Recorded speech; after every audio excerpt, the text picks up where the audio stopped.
ஓம் சகனாபவது சகனௌ புனக்து சக வீர்யங்கரபாவஹை தேஜஸ்வினாவதீதமஸ்து மா வித்விஷாவஹை. ஓம் சாந்தி சாந்தி சாந்தி. ஹரி ஓம் ஸ்ரீ குருப்யோ நமஹ. ஹரி ஓம். सच्चिदानन्दरूपाय विश्वोत्पत्त्यादिहेतवे तापत्रयविनाशाय श्रीकृष्णाय वयं नमः. जन्माद्यस्य यतोऽन्वयात् इतरतश्चार्तेष्वभिज्ञस्वराट् तेने ब्रह्म हृदाय आदिकवये मुह्यन्ति यत्सूरये तेजो वारिमृदां यथा विनिमयो यत्र त्रिसर्गो मृषा धाम्ना स्वेन सदा निरस्तकुहकं सत्यं परं धीमहि. धर्मप्रोञ्जितकैतवोऽत्र परमो निर्मत्सराणां सतां वेद्यं वास्तवमत्र वस्तु शिवदं तापत्रयोन्मूलनं श्रीमद्भागवते महामुनिकृते किं वा परैरीश्वरः सद्यो हृद्यवरुध्यतेऽत्र कृतिभिः शुश्रूषुभिस्तत्क्षणात् निगमकल्पतरोर्गलितं फलं सुखमुखातमृतद्रवसंयुतं पिबत भागवतं रसमालयम्.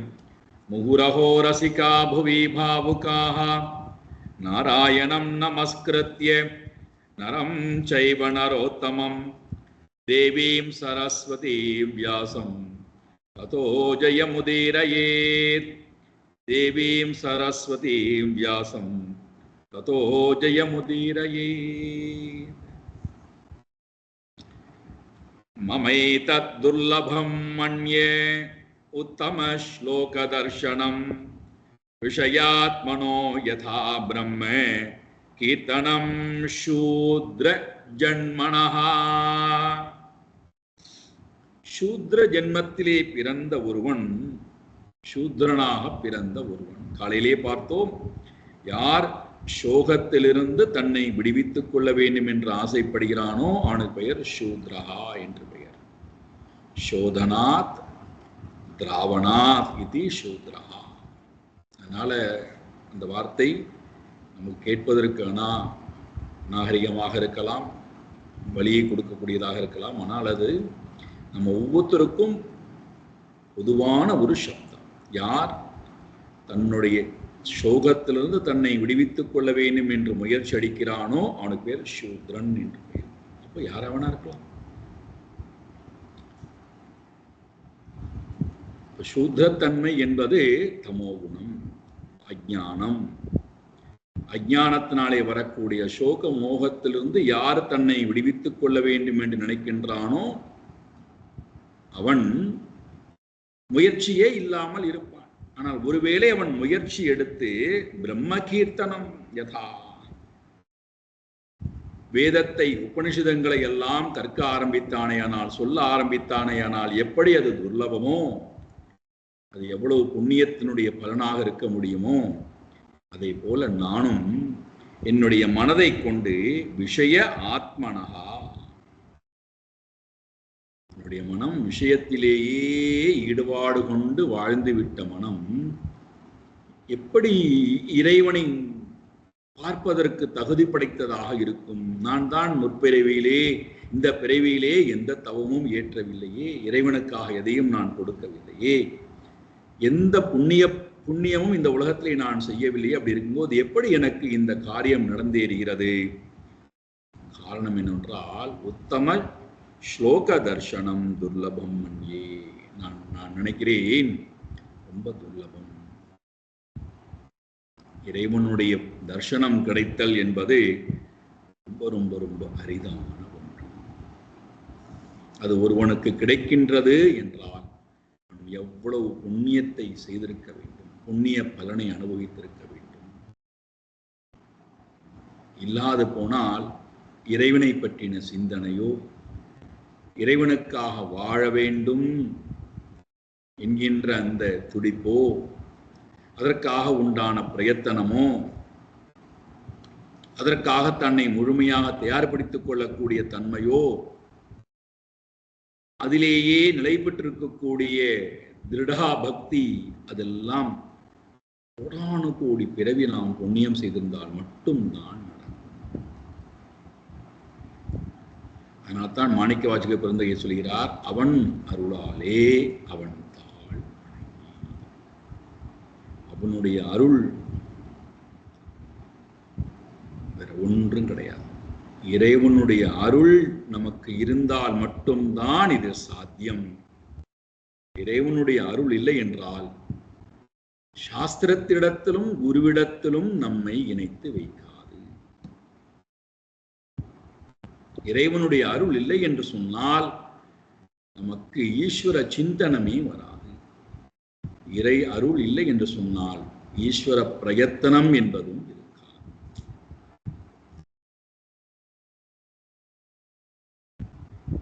இந்த உலகத்திலே நான் சதா இறைவனோடையே நாட்டம் கொண்டவனாக இருக்கிறேன் அப்படின்னா, சதகோடி ஜன்ம சுகிருதைஹி புண்ணியைஹி வினான லப்யதே. 100 கோடி பிறவி புண்ணியம் செய்யாமல் இது கிடைக்க வாய்ப்பே இல்லை. ஒருவேளை நான் அந்த புண்ணியம் செய்திருக்க வேண்டும் என்று நினைக்கிறேன். ஆகினாலே தான் உத்தம ஸ்லோக தர்சனம் துர்லபம் இது மன்னி, நான் நினைக்கிறேன் பகவானுடைய தரிசனம் கிடைப்பது என்பது அவ்வளவு எளிதான விஷயம்.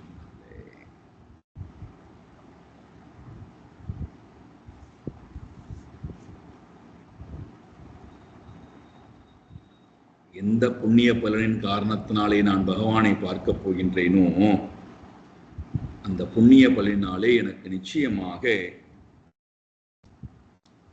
பரமாத்மாவுடைய தரிசனமானது கிடைக்கப் போகின்றது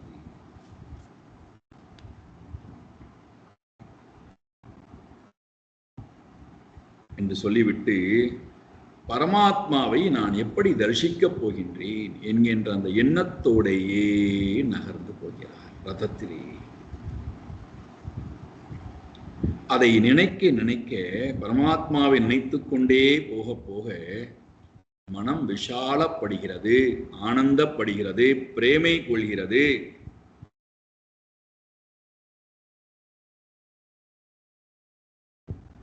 அந்த உணர்வோடையே ரதமானது நகர்ந்து கொண்டே போகிறதாம். காலையிலே நாம் பார்த்ததை போல,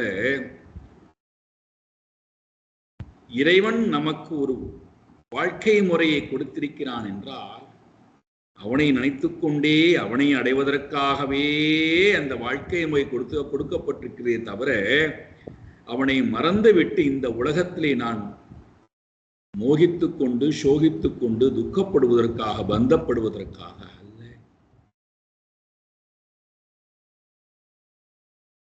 இந்த அடிப்படை ஞானம் நமக்கு புரியாத காரணத்தினாலே இறைவனை மறந்து விடுகின்றோம். இறைவன் காட்டிய பாதையை நான் மறந்து விடுகின்றேன். இறைவனோட வாழவென்று சொல்லக்கூடிய அந்த வாழ்க்கை முறையை மறந்து விடுகின்றேன். அகங்காரத்தோடும் சுயநலத்தோடும் விருப்பு வெறுப்போடு என்னுடைய வாழ்க்கையானது தொடர ஆரம்பிக்கின்றது. இந்த பகவானையே நினைத்துக் கொண்டு போறாராம். மமாத் மமாத்யாமங்கலம் நஷ்டம் பலவாம் சைவமே பவஹ யன் நமஸ்யே பகவதோ யோகித்யேயான் கிரி பங்கஜம். இறைவனை நினைத்துக் கொண்டே இவருடைய பிரயாணம் போவதனாலே அமங்கலம் நஷ்டம். மம அமங்கலம் நஷ்டம். என்னுடைய மனதிலே அமங்கலமாக இருக்கின்ற எண்ணங்கள், எண்ணப்பதிவுகள் முழுமையாக நஷ்டம் அடைந்து விட்டது.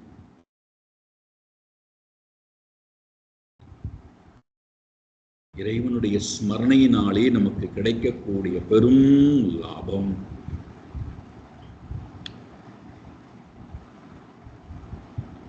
முக்குணத்திலே இருக்கக்கூடிய அமங்கலமான எண்ணம்,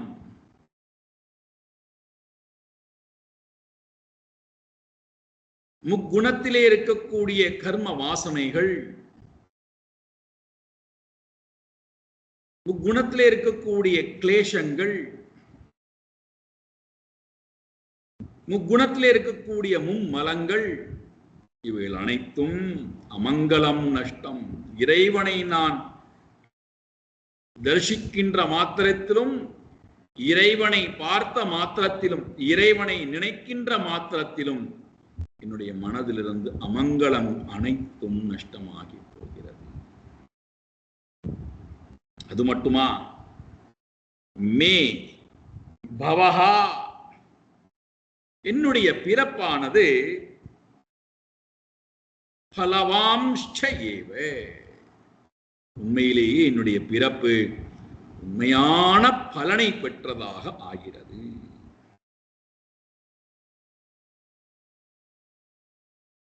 என்ன பலம்? புண்ணிய பலமா, பாப பலமா? என்ன பலம்? ஜென்மத்தினுடைய பலம் என்ன? இறைவனை அடைவது.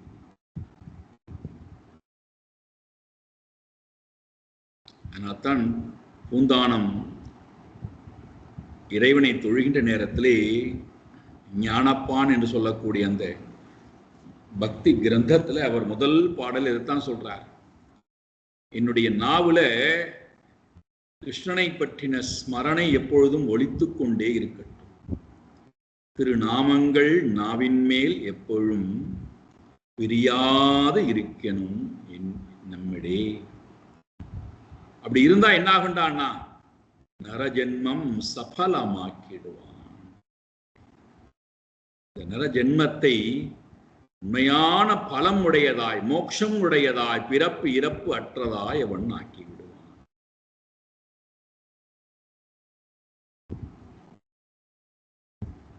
பிறவாமை என்பதுதான் பலன். அந்த பலனை நான் பெறப்போகின்றேன். மே பவஹாச்ச பலவான்ச ஏவ. காரணம் என்னவென்றால், யார் ஒருவரை சதாசர்வ காலமும் தியானித்துக் கொண்டே இருக்கிறார்களோ, அப்பேற்பட்ட யோகிகள் தியானிக்கக்கூடிய அந்த பரமாத்மாவை, பரமாத்மாவுடைய பங்கஜம், அந்த பாதார விந்தத்தை நமஸ்தியே நான் நமஸ்கரிக்க போகிறேன்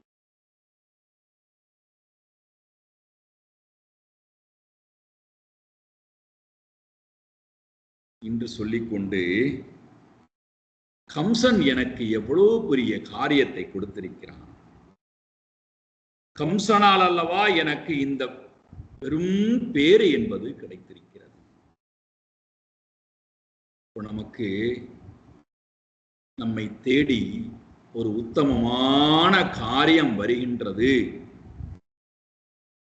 அப்படின்னு சொன்னா, நாம் எவ்வளவு புண்ணியம் செய்திருந்தால் அந்த உத்தமமான காரியம் வரும்.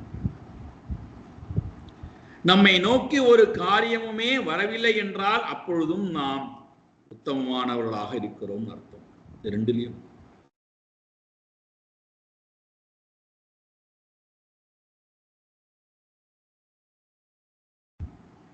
நம்மிடத்திலே எந்த கர்மமும் வரவில்லை, சுதந்திரமாக என்னை இறைவன் வைத்திருக்கிறான், அவனையே தியானிக்க வைத்திருக்கிறான் என்றால் அதுவும் அவனுடைய அருள். என்னை நோக்கி ஒரு உத்தமமான செயல்பாடுகளானது கொடுக்கப்படுகிறது என்றால் அதுவும் அவனுடைய அருள். கம்சனின் மூலமாக எனக்கு கிடைத்திருக்கக்கூடிய பாக்கியம், என்னை அனுப்பினானே கிருஷ்ணனிடத்திலே.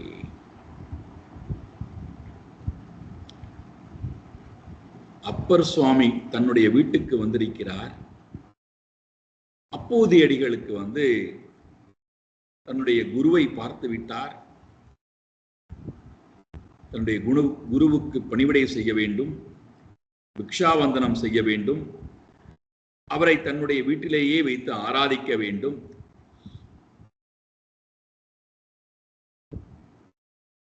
அதன் மூலமாக தான் உய்ய வேண்டும் என்கின்ற எண்ணம் அப்பூதியடிகளுக்கு.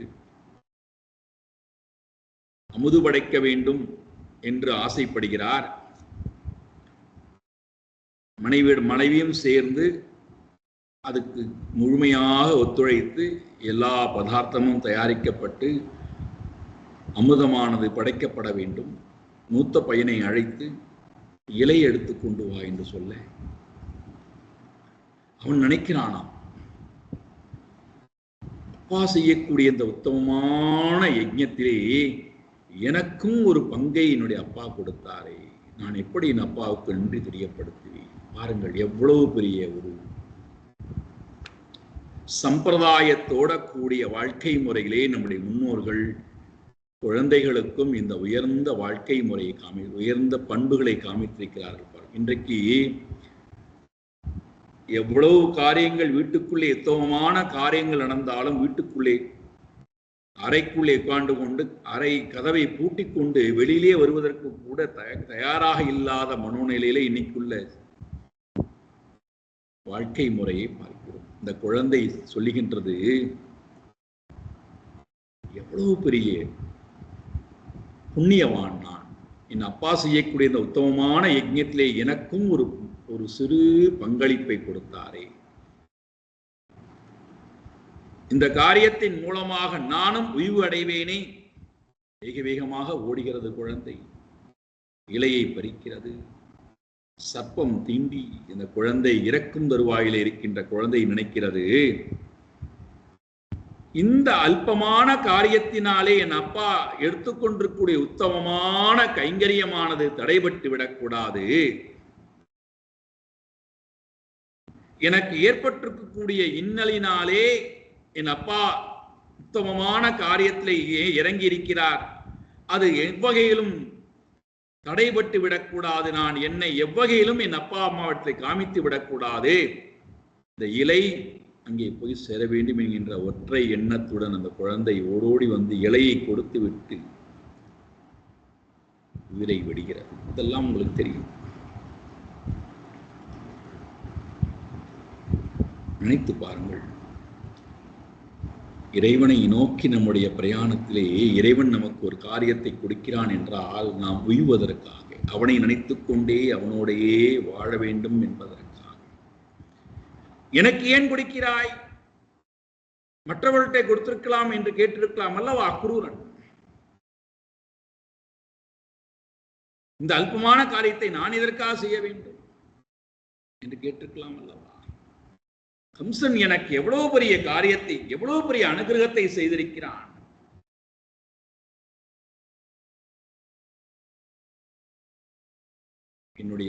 என்னுடைய புண்ணிய பலன், என்னுடைய முன்னோர்களுடைய புண்ணிய பலன், பகவானை தரிசனம் செய்வதன் மூலமாக இந்த ஆன்மீக பாதையிலே யார் யாரெல்லாம் இறைவனை ஸ்மரித்து கடக்க முடியாத இந்த சம்சார சாகரத்தை கடந்தார்களோ அப்பேற்பட்ட சாகரத்தை நானும் தாண்டப் போகின்றேன். எதனால? உத்தம ஸ்லோக தர்சனம், பரமாத்மாவுடைய தரிசனம் எனக்கு கிட்டிவிட்டார்.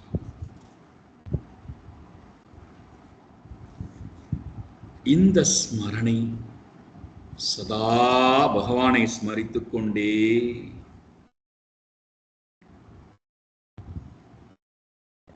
மெதுவாக மெதுவாக நகர்ந்து கொண்டு போகிறாராம் பிரஜபூமியை நோக்கி.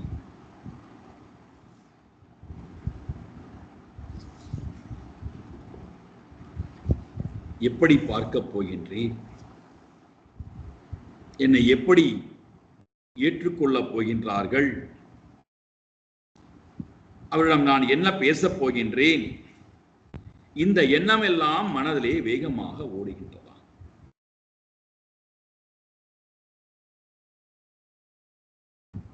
நினைக்கிறாராம், நான் இப்பொழுது கம்சனுடைய தூதனாக வருகிறேன். அப்போ கம்சன் பரமாத்மாவுக்கு விரோதி. இப்போ என்னை அனுப்பித்திருக்கிறார், அப்ப அப்போ என்னை விரோதியாக பார்ப்பாரா என்றால் பரமாத்மா எவ்வகையிலும் என்னை விரோதியாக பார்க்க மாட்டார். என்னை பகைவன் என்கின்ற எண்ணம் அவருக்கு ஒரு காலத்திலும் இருக்காது. காரணம் என்னவென்றால் பரமாத்மா எல்லோருக்கு உள்ளும் எல்லோருக்கு வெளியிலும் இருக்கிறார். எல்லோருடைய அறிவிலும் சாட்சியாக இருக்கிறார். க்ஷேத்ரஜ்ஞனாக இருக்கிறார். அந்தர் பகிஷ்ச தத் சர்வம் வியாப்ய நாராயண ஸ்திதः அனந்தம் அவ்யயம் கவிகும் சமுத்ரேந்தம் விஸ்வசம்புவம்.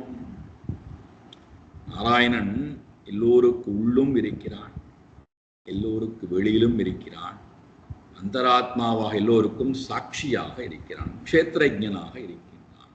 ஆகையினாலே எனக்குள்ளே இருக்கின்ற அந்த பரமாத்மா என்னுடைய எண்ணத்தை நன்றாக அறிவார். என்னுடைய மனதிலே எந்த விதமான தோஷமும் இல்லை என்பதை அறிவார். ஆகையினாலே என்னை கட்டாயம் விரோதியாக பாவிக்காமல் என்னை தன்னுடைய பக்தனாக பகவான் ஏற்றுக்கொள்வார். இதில் எவ்வகையிலும் சந்தேகம் என்பது இல்லை.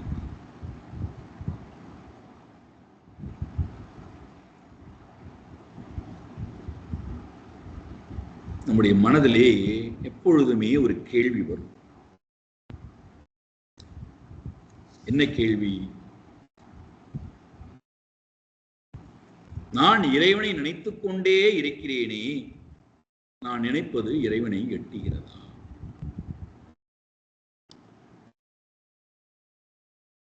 இந்த கேள்வி அடிக்கடி வரும்.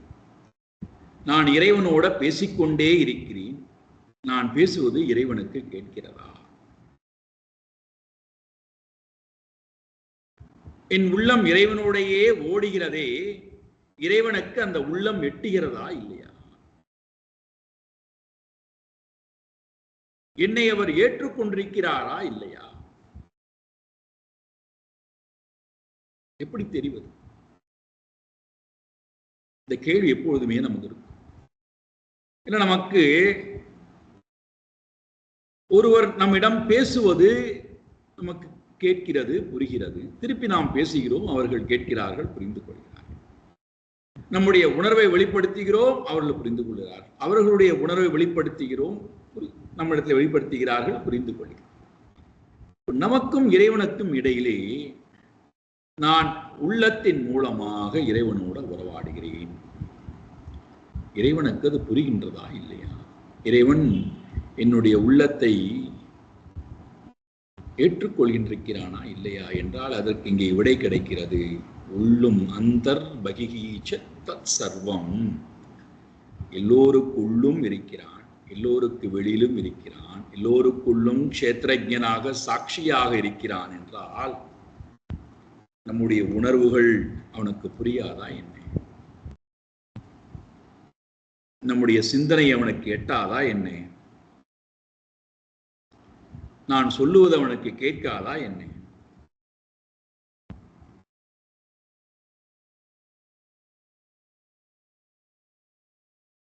இறைவன் என்னை புரிந்து கொண்டிருக்கிறான், என்னுடன் இருக்கிறான், என்னுடைய அன்பை ஏற்றுக்கொண்டிருக்கிறான் என்பதற்கு என்ன பிரமாணம்? அது தெரிந்தாவாது நான் கொஞ்சம் அமைதி அடைந்து அவனோடைய இருப்பேன்.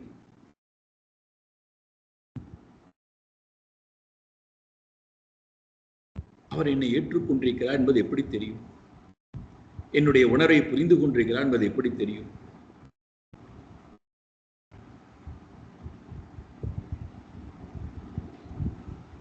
எல்லா நிலைகளிலும்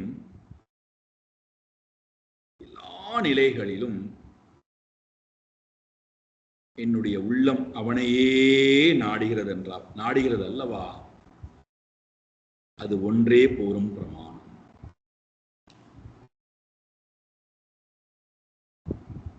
எல்லா நிலைகளிலும் சுகம் துக்கம், லாபம் நஷ்டம், மானம் அவமானம், ஜெயம் அஜயம், பிரியம் அப்பிரியம், எல்லா நிலைகளிலும் வியாதி வியாதி இல்லா தன்மை, போகம் ரோகம் சோகம், எல்லா நிலைகளிலும்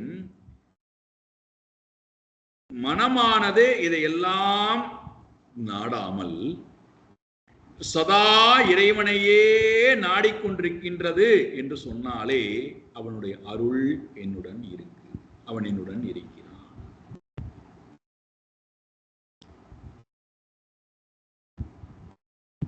இன்னும் ஒருபடி இறங்கி வந்து சொல்லணும்னா, வியாவகாரிக்க நிலையிலேயே சொல்லணும்னா,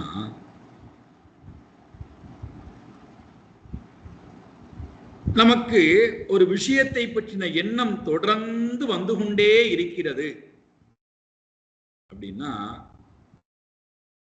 அந்த அந்த விஷயத்துக்கு உரியவர்கள் நம்மை நினைத்துக் கொண்டிருக்கிறார்கள் என்று அர்த்தம். அது துன்பகரமான விஷயமாக இருந்தாலும் சரி, இன்பகரமான விஷயமாக இருந்தாலும் சரி, ஒரு விஷயம் என்னுடைய உள்ளத்திலே தொடர்ந்து வந்து கொண்டே இருக்கிறது. ஆற்று ஜலத்தை போல இடைவிடாமல் வந்து அதையே நினைத்துக் கொண்டே இருக்கிறேன் அப்படின்னு சொன்னா அவர்கள் என்னை தொடர்ந்து நினைக்கிறார்கள், நானும் அவர்களை தொடர்ந்து நினைக்கிறேன்.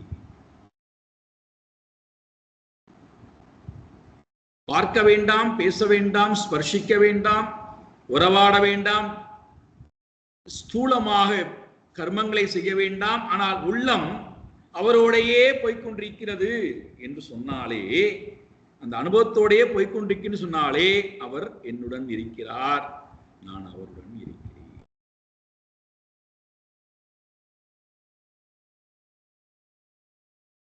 இங்கே சதா கிருஷ்ணனை பற்றியே ஸ்மரித்துக் கொண்டு போகிறார் என்றால் இந்த எண்ணம் கிருஷ்ணனுக்கு தெரியாதா என்ன? பரமாத்மா இவருக்காக காத்து கொண்டிருக்கார். அது அது இங்கே இந்த செயல்பாட்டிலேயே நமக்கு புரிகிறது.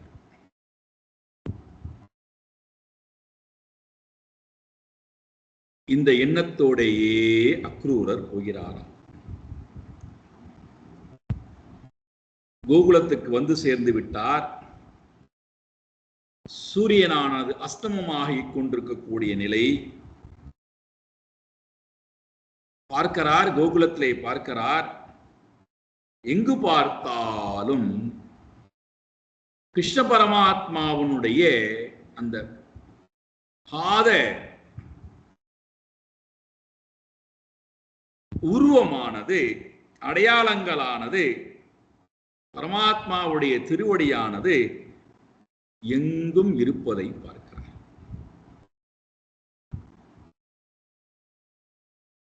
இதுதான் அவர் பார்க்கக்கூடிய முதல் காட்சி. பகவானுடைய பாதம் திருவடியானது கோகுலத்திலே எங்கும் நிறைந்திருக்கக்கூடிய காட்சியை.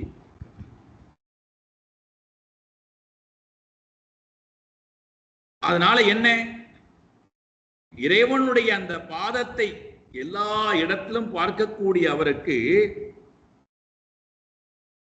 உடலிலே விதவிதமான மாற்றங்கள் வருகிறது.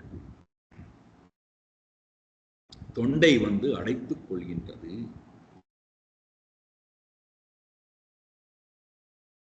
கண்கள் இரண்டும் முழுமையாக ஜலத்தை உள்ளிருந்து வாங்கிக் கொண்டு வெளிப்படுத்த ஆரம்பிக்கின்றது. புலகாங்கிதம் அடைகின்றார். அன்பினாலே புலகாங்கிதம் அடைகிறார். பேச்சு என்பது வரவில்லை. மனமானது மிகவும் மிகவும் லகுவாக ஆகி போய் தன்னை இழந்து, உலகத்தை இழந்து, எல்லா அபிமானத்தையும் இழந்து மனமானது இறைவனோடு ஒன்றி இருக்கக்கூடிய நிலை. இப்ப அவரால் இந்த அனுபவத்தை தடுத்து நிறுத்திக் கொள்ள முடியவில்லை. ஆகையினாலே ரதத்திலிருந்து, தேரிலிருந்து குதித்து விடுகிறார். குதித்துவிட்டு அந்த பகவானுடைய அந்த திருவடி எங்கெல்லாம் இருக்கிறதோ அந்த திருவடிகளிலே அந்த மணல்லே போய் இதெல்லாம் ஒரு பக்தனுக்கு கிடைப்பது மிகவும் மிகவும் அரிதானது என்று சொல்லிக்கொண்டு அந்த எண்ணம் உடையவராய் அந்த திருவடிகளிலே தன்னுடைய உடம்பை கிடத்தி புரண்டு, இந்த உடம்பானது மலத்தால் ஆனது, கர்ம மலத்தால் ஆனது, அது பரமாத்மாவுடைய பாதார விந்தம் பட்டு புனிதம் அடையட்டும் என்பதாக இந்த மணலிலே பரமாத்மாவுடைய பாதார விந்தத்திலே திருவடிகளிலே புரண்டு புரண்டு புரண்டு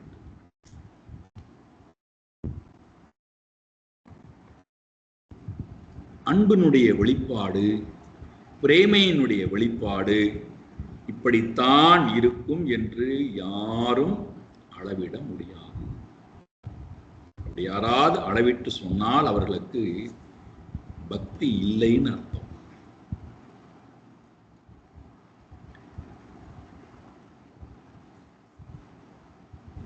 பிரேமை பக்திக்கு ஒருவன் சென்று விட்டானே ஆனால் அவன் முதல்ல தன்னை இழக்கிறான்.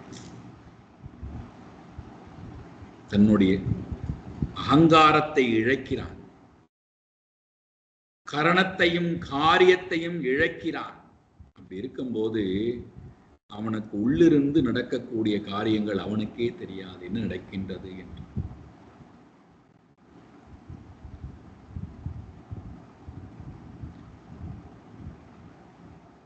அதனால்தான் ஞானத்தினுடைய, உபனிஷத் ஞானத்தினுடைய உச்சத்துக்கு போனவர்களுக்கு பக்தி என்பது இல்லை என்று சொன்னால், அந்த உச்சத்தில் இருக்கக்கூடிய ஞானத்தினுடைய உச்சத்தில் இருக்கக்கூடிய அந்த பக்தி பிரவாகம் புரிதல் ரொம்ப ரொம்ப கடினம். இந்த பக்தியினுடைய பிரேமை புரிவது கடினமே. பக்தியினுடைய உச்சத்துக்கு போனவர்கள் கட்டாயம் அந்த ஞானத்தினுடைய மேன்மையை அறியாமல் திரும்பவே முடியாது. அதுதான் நாம் இங்க பார்க்கிறோம்.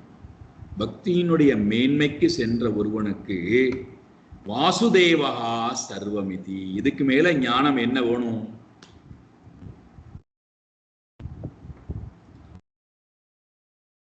கிருஷ்ணனை பார்க்கவில்லை, ஞாபகம் வைத்துக் கொள்ளும். கிருஷ்ண தரிசனம் இன்னும் கிடைக்கவில்லை. ஆனால் பரமாத்மா கோகுலத்திலே இருக்கிறார். அவரை பார்க்க போவதற்கு முன்பாகவே உள்ளம் அவரிடத்திலே போய்விட்டது. பார்க்கிறார், எங்கு பார்த்தாலும் பரமாத்மாவுடைய பாதார விந்தம் திருவடிகள் தெரிகிறது. அப்போ எங்கும் நாராயணனுடைய ரூபமே பார்க்கிறார். அதுல இந்த உடம்பையும், இந்த உடம்புதானே வேதத்துக்கு காரணமா இருக்கு. பரமாத்மாவை அடைய விடாமல், ஜீவனை பிரம்மனுடன் சேர விடாமல் தடுக்கக்கூடிய இந்த உபாதி ஸ்தூல சரீரம் தானே தடையாக இருக்கிறது. அதை கொண்டு போய் கிடத்தி சரீரத்தையும் பரமாத்மாவுடன் ஒன்ற வைக்கிறீர், புனிதப்படுத்த வைக்கின்றீர்.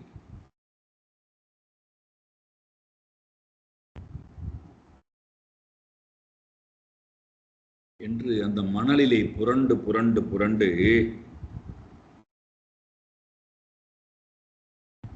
பகவானையே நினைக்கிறாராம், பகவானையே நினைக்கிறாராம். அதனால் அவற்றை என்ன இல்லையாம்? தம்பம். அவரை விட்டு தம்பம் போய்விட்டது, பயம் போய்விட்டது, சுச்சம் ஹித்வா சோகம் போய்விட்டது. ஆனந்தத்திலே கூத்தாட ஆரம்பிக்கின்றார்.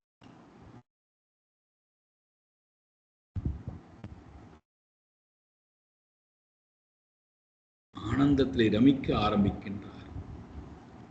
அதனுடைய வெளிப்பாடு என்ன?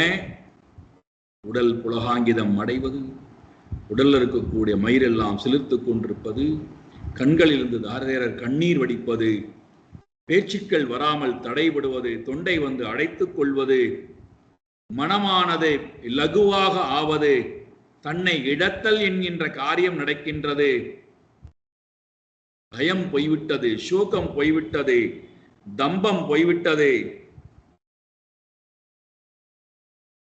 இதுதான் உண்மையிலேயே இந்த சரீரம் படைத்திருக்கக்கூடிய ஜீவனுக்கு பரம புருஷார்த்தம், அடைய வேண்டிய இலக்கு இதுதான். எது? ஹரேஹே லிங்க தர்ஷனஹா ஸ்ரவணாதிபிஹி யஹா இயானர்த்தஹா. லிங்க சரீரம் படைத்திருக்கக்கூடிய ஜீவனுக்கு கிருஷ்ணனுடைய தர்சனம், கிருஷ்ணனுடைய ஸ்ரவணம், கிருஷ்ணனுடைய ஸ்மரணம், பாதசேவனம், அர்ச்சனம், வந்தனம், தாஸ்யம், சக்கியம், இதுதான் பரம புருஷார்த்தம். இந்த உலகத்திலே செய்ய வேண்டிய பரம புருஷார்த்தம், அடைய வேண்டிய இலக்கு. இதை தவிர வேறொன்று கிடையாது.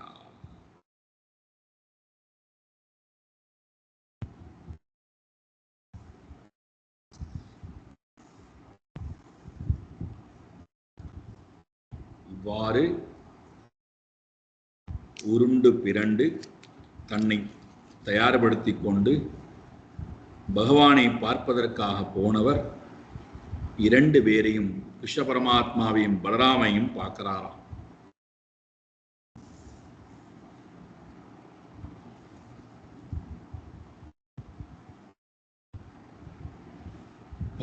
பார்த்து இரண்டு பேரிடத்திலும் கையெடுத்து கும்பிட்டு ரதத்திலிருந்து இறங்கியவராய் இரண்டு பேருடைய ஆதார விந்தத்திலும் தண்டம் சமர்ப்பிக்கின்ற காட்சி, விழுந்து நமஸ்கரிக்கின்றார். பகவானை பார்க்கிறார். இப்போ நேரடியா பார்க்கிறார். யாரை மனதால் நினைத்துக் கொண்டே வந்தாரோ அவரை இப்ப நேரடியா பார்க்கிறாராம். என்ன என்ன என்ன அனுபவம், என்ன அழகான அனுபவம். யாரை உள்ளம் தேடிக்கொண்டே இருக்கின்றதோ அவர் இப்ப நேர்ல இருக்கார். பகவத் தர்ஷனாத், பகவத் தர்ஷனாத் க்லாத பாஷ்பர்யாக்குலேக்ஷணஹ உலக சித்தாங்க ஔத் கண்ட்யாத் ஸ்வாக்கியானே நாசகன் ருபே.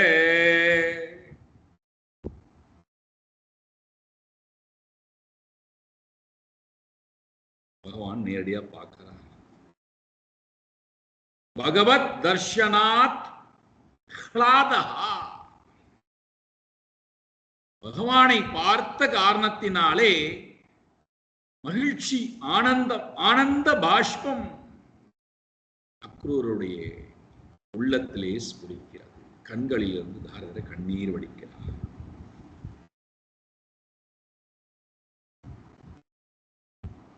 பகவானுடைய ஆலிங்கனத்தினாலே ஆனந்த பாஷ்பம், கண்களில் தரதர கண்ணீர் வடிக்கப்படுகின்றது. அதனுடைய வெளிப்பாடு என்னவென்றால் ஸ்வாக்கியானே ந அசக்தஹா,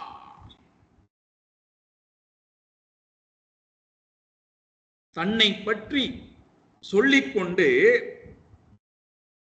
தான் யார், தான் எதற்காக வந்திருக்கிறோம் என்பதை பற்றி எல்லாம் கூட சொல்ல வேண்டும் என்கின்ற விருப்பம் இல்லாதவராய், தன்னை அறிமுகப்படுத்திக் கொள்வதற்கு கூட முடியாதவராய், அந்த சக்தி இல்லாதவராய், தன்னை இழந்து பரமாத்மாவுடைய ஆலிங்கனத்திலே தன்னை இழந்து நிற்கிறார்.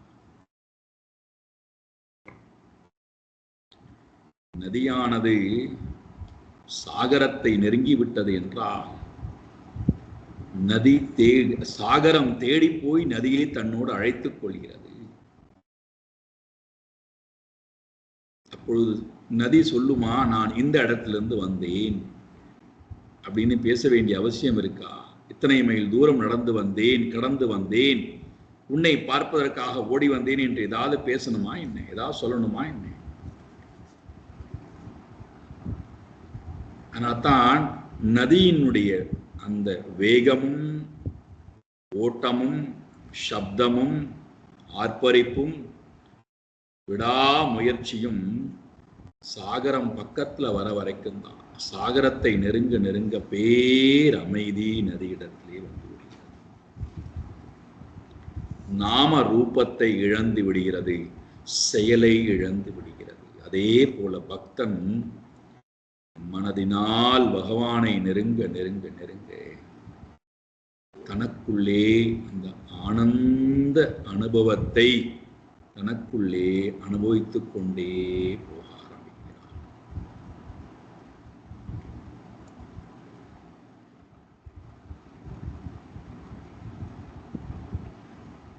அன்பும் ஆனந்தமும் அவனிடம் முழுமையாக ததும்ப ஆரம்பிக்கின்றது.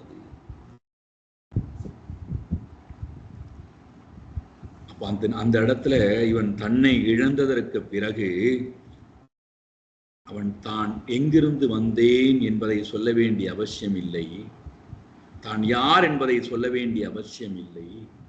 அதனால்தான் 2 பேரிடத்துல நம்மை நாம் அறிமுகப்படுத்திக் கொள்ளவே வேண்டாம்.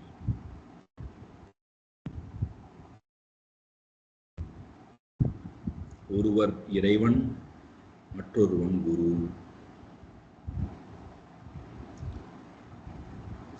இந்த 2 பேரிடத்திலும் நம்மை நாம் எங்கிருந்து வருகிறேன், என்னுடைய பெயர் என்ன, என்னுடைய குலம் என்ன, என்னுடைய கோத்திரம் என்ன, நான் எதற்காக வந்திருக்கின்றது எதையுமே சொல்ல வேண்டிய அவசியம் இல்லை. ஏன்னா இது எல்லாத்தையும் இழந்தா தான் அங்கேயே வர முடியும், அல்லது அங்கே வந்துவிட்டால் எல்லாம் இழக்கப்படும்.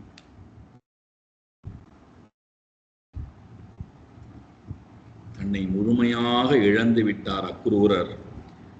ஆனந்த பாஷ்பத்திலே தன்னை இழந்தவராய், தான் யார், தன்னுடைய பெயர் என்ன, தான் எதற்காக வந்திருக்கும் என்பதை கூட சொல்ல முடியாதவராய், ந அசகன், அங்கே அவருக்கு சக்தி என்பது இல்லாமல் போய்விடுகிறது.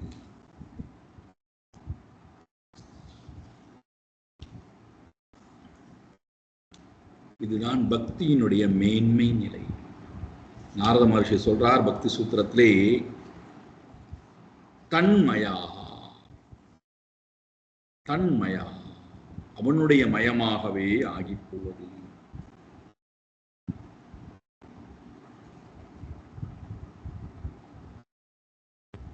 இப்போ அக்ரூரருக்கு முறையாக செய்ய வேண்டிய எல்லா காரியத்தையும் செய்து உள்ளே அழைத்து கொண்டு போய்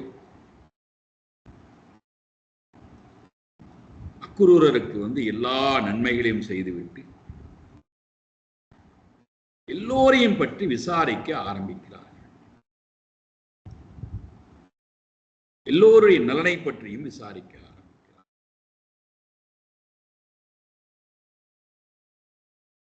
கம்சனை பற்றியும், தேவகியை பற்றியும், வசுதேவரை பற்றியும், எல்லோரையும் பற்றியும் முழுமையாக விசாரிக்க ஆரம்பிக்கிறார்.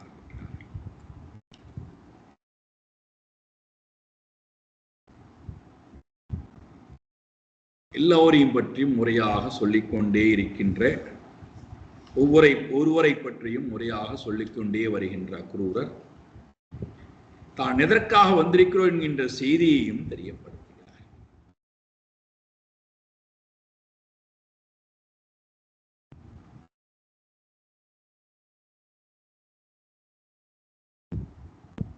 இந்த செய்தியானது அக்ரூரர் பரமாத்மாவையும் பலராமனையும் அழைத்து கொண்டு மதுராவிற்கு போகப் போகிறார் என்கின்ற செய்தியானது காட்டுத்தீ போல கோகுலம் முழுக்க பரவுகின்றது.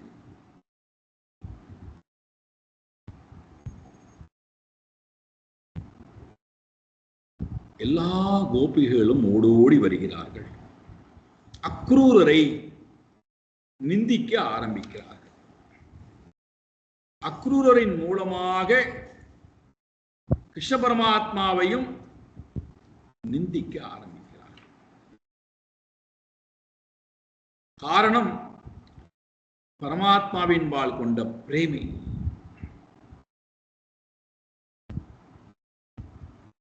அகோபிதாதஸ்தவன க்வசித்தயா संयोज्य मैत्र्या प्रणयेन देहिनः तांश्चाकृतार्थान् वियुनङ्क्ष्य पार्थकम् விக்ரீடிதம் தேர்பகசேஷ்டிதம் யதா. பிரேமையின் காரணத்தினாலே, அன்பினுடைய உச்ச நிலையிலே இருக்கின்ற காரணத்தினாலே கோபிகாஸ்திரிகள் கிருஷ்ணனை நிந்திக்க ஆரம்பிக்கிறார்கள். எப்படி நிந்திக்கிறார்கள் பாருங்கள். கிருஷ்ணா, குவச்சித் தத்ரே குவச்சித், உங்களுக்கு ஓர் இடத்திலும் கூட ந தயா, உங்களுக்கு ஒருவரிடத்திலும் கூட, ஓரிடத்திலும் கூட, யாரிடத்திலும் கூட உங்களுக்கு தயை என்பதே இல்லை.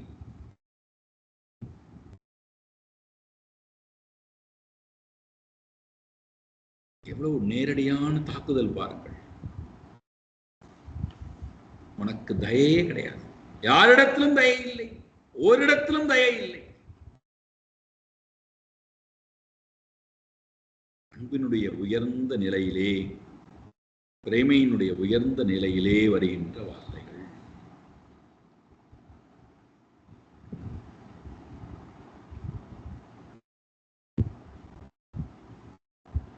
உனக்கு தயை என்பதே கிடையாது.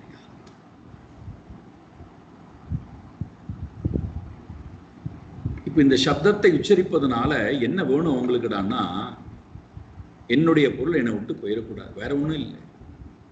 எனக்கு சொந்தமான பொருள் என்னோடையே இருக்க வேண்டும். அதை யாரும் என்னிடத்திலிருந்து அபகரித்து விடக்கூடாது.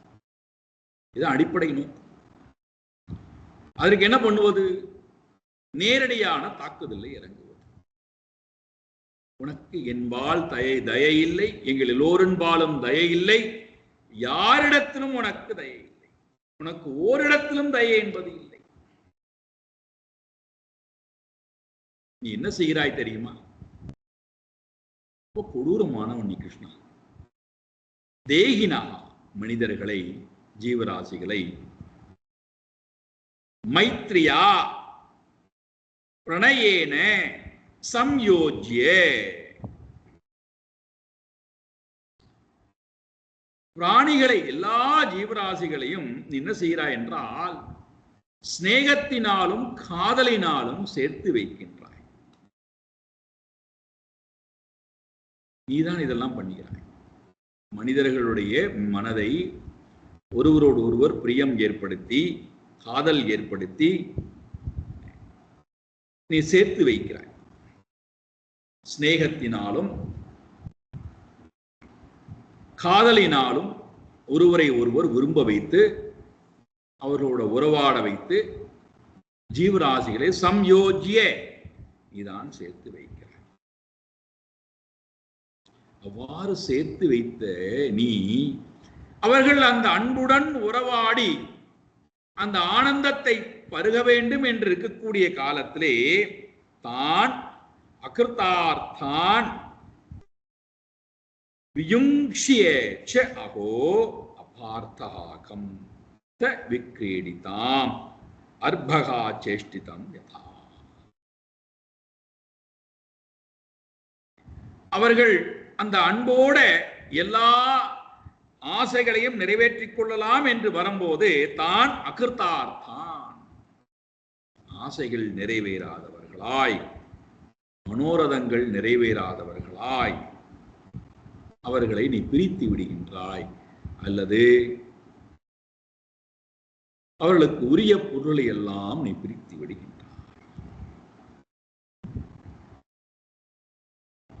நீதானே சேர்த்தாய். எல்லோரும் ஒருவர் பிரியத்தோடும் சிநேகத்தோடும் வாழட்டும் என்று எதற்காக நீ பிரிக்கின்றாய் அவர்களை? ஆகையினாலே நீ ரொம்ப கொடூரமானவன், உனக்கு தயை என்பது இல்லை. உன்னுடைய செயல்பாட்டை புரிந்து கொள்வது ரொம்ப கடினம் சுவாமி. அந்த செயல்பாடு எப்படிடா இருக்கிறான்னா, ஒரு குழந்தையினுடைய செயல்பாடுகளை போல அர்பகா சேஷ்டிதம் யதா, உபயோகமற்று இருக்கக்கூடிய உங்களுடைய இந்த விக்ரீடித்தம், இந்த விளையாட்டானது அர்பகா சேஷ்டிதம். குழந்தைகள் எப்படி உயிரில்லாத பொருள்களை சேர்த்து வைத்து அதனுடன் உறவாடுவதை போல உறவாடி அதே குழந்தைகள் அந்த பொருள்களை உதறி தள்ளிவிட்டு போகின்றதோ அதே போல உயிர்களை எல்லாம் உறவாட வேண்டும் என்று நீ சேர்த்து வைக்கின்றாய். அவர்கள் சேர்ந்து வாழ வருகின்ற நேரத்திலே நீயே அவர்களிடத்திலிருந்து உறவாடி அவர்களை பிரித்து விடுகின்றாய், பொருள்களையும் பிரித்து விடுகின்றாய்.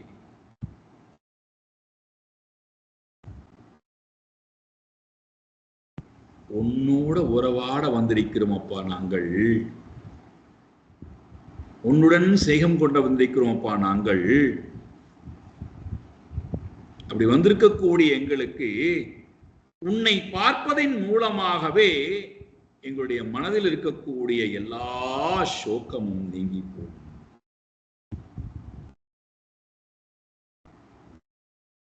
உன்னை பார்ப்பதனாலே நாங்கள் முழுமையாக எங்களை இழந்து ஆனந்தத்திலே திளைக்கின்றோம்.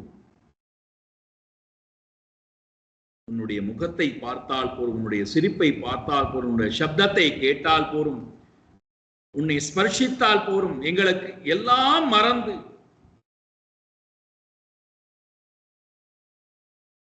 மனதில் இருக்கக்கூடிய சோகம் என்பெல்லாம் நீங்கி போய் நாங்கள் ஆனந்தமாக இருக்கக்கூடிய நேரத்திலே உன்னுடைய முகத்தை காமித்து விட்டு முகுந்த வக்திரம் பிரதர்ஷ்ய பரோக்ஷ்யாம் கரோஷி, நாங்கள் பார்த்து கொண்டே அந்த ஆனந்தத்தை அனுபவித்துக் கொண்டே இருக்கக்கூடிய காலத்திலேயே உன்னுடைய முகமண்டலத்தை நீ மறைத்துக் கொள்கின்றாயே, மறைத்து விடுகின்றாயே.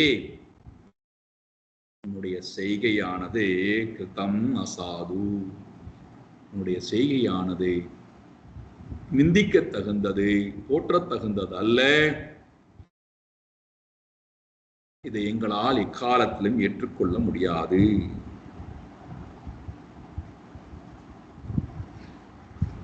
உன்னை நாங்கள் முழுமையாக அனுபவித்துக் கொண்டே வாழ வேண்டும் என்று ஆசைப்படுகின்றோம். அப்படி இருக்கின்ற நேரத்திலே அக்ரூரன் என்று சொல்லக்கூடிய உன்னுடைய பெயரை கொண்டு அவனின் மூலமாக எங்களிடத்திலிருந்து உன்னை அபகரித்துக் கொண்டு போகலாம் என்று நினைக்கின்றீரே, இந்த செயலை எங்களால் ஒரு காலத்திலும் ஏற்றுக்கொள்ள முடியாது. நாங்கள் இதை முழுமையாக ஏற்றுக்கொள்ள முடியாதவர்களாய், உன்னை இங்கிருந்து நாங்கள் அனுப்புவதற்கு தயாராக இல்லாதவர்களாய் நாங்கள் வேதனையோடு இருக்கின்றோம். எங்களை விட்டு எக்காரணத்தை கொண்டு போகக்கூடாது. இவ்வாறு அக்ரூரரையும் நிந்தித்துக் கொண்டு அந்த அக்ரூரங்க பெயரை கேட்கும் போதே இவர்களுக்கெல்லாம் கோபம் வருகிறது. அக்ரூரர் என்று சொல்லக்கூடிய மூலமாக பரமாத்மா தம்மிடத்திலிருந்து விடுபடப் போகின்றாரே,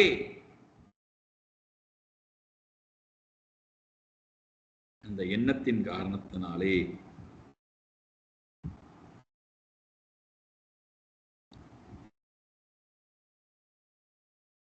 பரமாத்மாவை நிந்திக்கிறார்கள், அக்ரூரையும் நிந்திக்கிறார்கள். இந்த காட்சியெல்லாம் இவர்கள் பார்த்து கொண்டு புலம்பிக் கொண்டிருக்கும் போதே கிஞ்சித்தளவும் அதை எதையுமே காதில் வாங்காதவராய் அநார்த்ரதீரேஷ சமாஸ்திதோ ரதம் தமன்வமேச்ச த்வரயந்தி துர்மதாஹ கோபா அனோபீஸ்தவிரைருபேக்ஷிதம் தெய்வம் சனோத்ய பிரதிகுலமீகதே.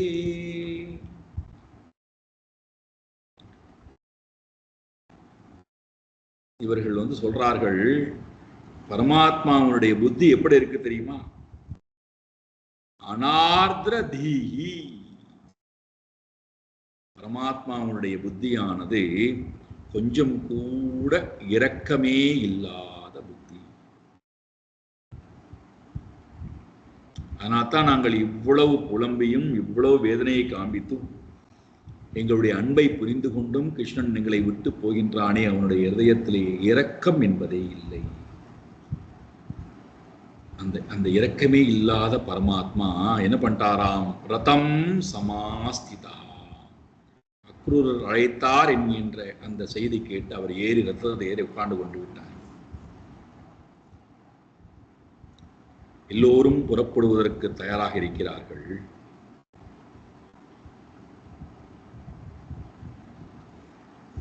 பின்னாடியே போகிறார்களாம். கோப்பர்களும் கோபிகைகளும் பின்னாடியே போகிறார்கள். எவ்வளவு தூரம்தான் போவார்கள்?